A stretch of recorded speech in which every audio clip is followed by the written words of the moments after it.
Welcome, here I've got LG G8s ThinQ and I'm gonna show you how to activate audio control in the camera app at this device.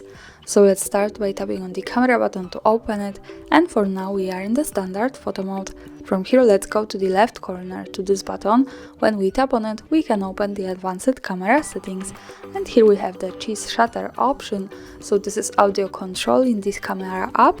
By using this button from the right we can turn it on and turn it off as we need, and this option allows us to take a picture without touching the screen by saying some keywords like cheese, smile, whiskey, kimchi or LG. So now let's turn it on and let me show you how it works. Let's go back to the camera. Now let me try to take a photo by saying, for example, smile. Once again, smile.